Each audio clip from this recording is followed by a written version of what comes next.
Right, I'm here with the one and only Ben Habib. Well, thank you, the one and only Lee. Good Oh, to see you. yeah, it's good to see you again, definitely. So, And I'm standing tall, so I can be above you. It's a very rare thing for me. Yeah. I'll come back down to earth. that's it, you're about the same height, so that's good. So tell me, what significance do you think today's going to have? Well, I think what the political class haven't woken up to is the fact that the British people are waking up. Yeah. And what they regard, they hold these people and us in contempt. That's why they're not here. That's why the Conservatives aren't here, Reform's not here. They hold us in contempt. But they've misunderstood the political dynamic.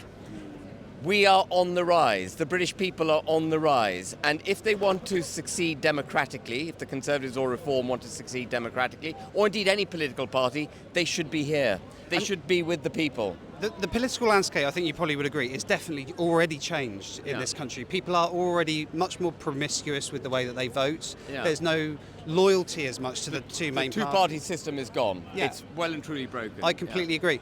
Now, you know my views on... I know, that I've been provoking you. I've been provoking you in my answers. I know. Now, the way I look at it is, let me ask you, what do you think, say it's 2029, Yeah. you've got, 30,000 members now, I believe? Yeah, just over, yeah. You registered the... We've applied for applied registration for registration. to the Electoral Commission, yeah. What, for you, is the best outcome of the next general election? Where do you see what your party will be able to achieve? Well, Lee, there's only one answer to that. A majority advanced UK government. Come on, Ben. Do we honestly think? I think it's absolutely possible. Can I just say, when I was Deputy Leader of Reform, people incessantly told me, you're just a spoiler, you're not going to get seats. In May 2024, they kept saying you're not going to get seats. I knew we were going to get seats. I knew it. And I kept saying we were going to get seats. And we got seats. We broke the two-party system. And we did all of that effectively in a year. We went from close to nothing in the polls to getting 5 seats in Parliament, which in itself is seismic. Advance UK's got 4 years, and we are going to be serious. Lee, the difference between us and the Conservatives and any other political party is we're going to call the problems out as we see them, but we're going to reveal the root causes of the problems, and alongside revealing the root causes of the problems, we're going to provide solutions, and we are not going to bend.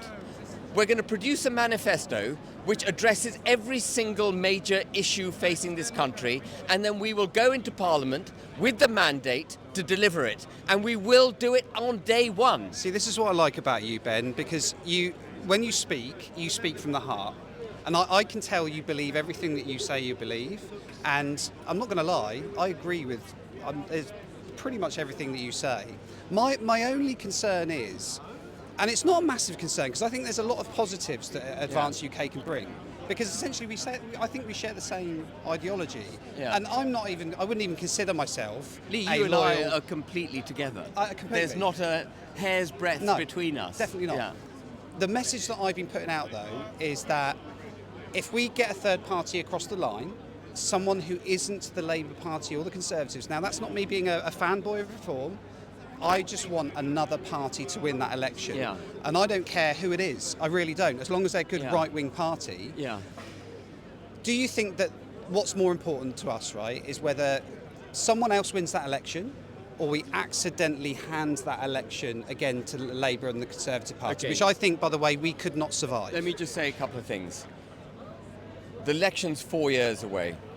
And anyone who thinks it's coming in 2027, I don't think is really being serious. The Labour Party is not going to split. The only way you get an election in 2027 is if the Labour Party brings the Labour Party down. Turkeys do not vote for Christmas. They just don't do it. They're going to get annihilated. They're going to get annihilated. So why would they do it? It's not happening. So we got 4 years. The crucial thing right now is to make the arguments for what needs to be done to save this country. Not to allow those who are roaming free in the political landscape to sell lies to the British people. To actually reveal the issues and reveal the solutions. We've got to make those arguments. That's what we've got to win. And then when it comes to 2029, whenever the general election comes, we need to look at the electoral landscape and we need to decide how do we make sure that we get a pro-British, pro-sovereign, pro-small government, freedom of speech, equality under the law. How do we get that kind of government? And I'm going to say one more thing, Lee. The next government of this country will be a unashamedly pro-British government. I bloody hope so. Not hope so, it will be. Yeah. And it will be because Advance UK exists. Whether or not we form that government, the next government will be pro-British because of us. I really like the sound of that, Ben. I'm not going to lie. I think that we cannot survive, and this is what terrifies me.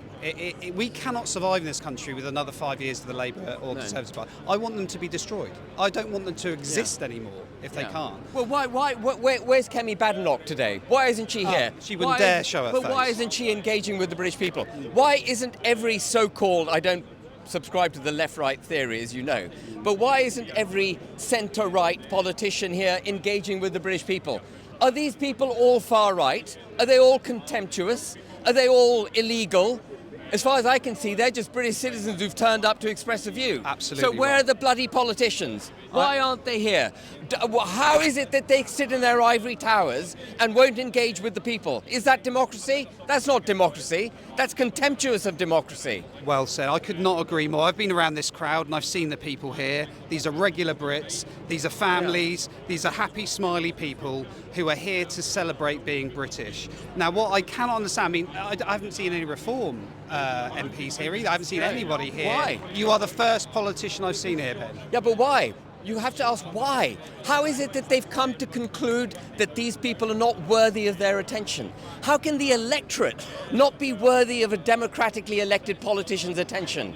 Something has gone very, very wrong. Yeah, no, I agree with you on that. I think that it's been a shame that we've seen coupling reform and we've seen certainly mainstream politicians, none of them would like to associate with this because they think that this is about Tommy Robinson and they don't want to associate themselves. But I think the Overton window has moved. It has moved. And it's not about Tommy Robinson. No. It's not about me.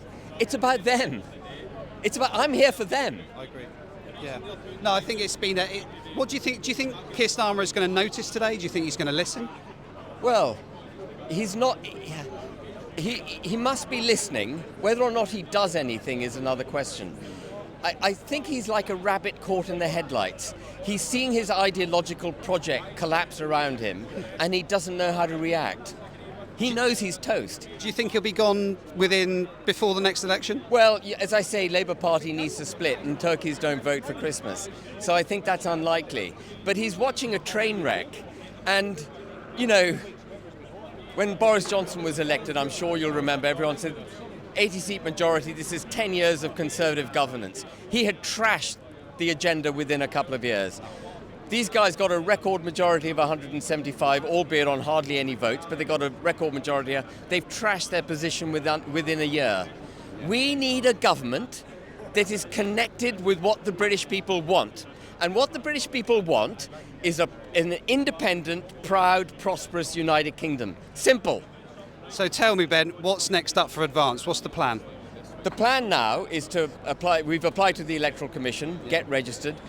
I'm forming a college of people, the great minds of our movement, who are members of Advance and will help to guide Advance and deliver the policies that we need to save the country. They are now in short order going to be formed into committees, along with the executive of the party. Because you're very big on making sure the party is democratic. Absolutely, and we've got to get the best people with the best ideas, having robust internal debate, so that when we come up with the policies, which will be backed up, by the way, Lee, with draft legislation, we're not going to just stop at a manifesto. When we enter Parliament in 2029, we're going to enter with draft legislation which we're going to bang down on the desk and deliver it day one. Last question. What do you make of Restore Britain? Great. I mean, I love what Rupert Lowe's doing. He's a brave speaker. He's pulling together Conservatives, members of the Labour Party, Liberal Democrats and Reform.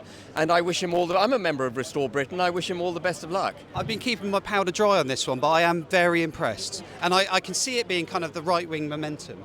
Yeah. Where momentum are very, very effective on grassroots and pushing policy forward. Do you think that, let's say we have a reform government, hypothetically, at the next election, do you think that Restore will be able to influence policy? Do you think that Farage will listen? Let's see. I mean, it's not Farage that Restore needs to pitch. They need to pitch me. They need to pitch Advance. Quite right, quite right. Well, look, Ben, it's been an absolute pleasure talking to you. I know there's lots of people who want to talk to you, but thank you very much. Thank you, Lee.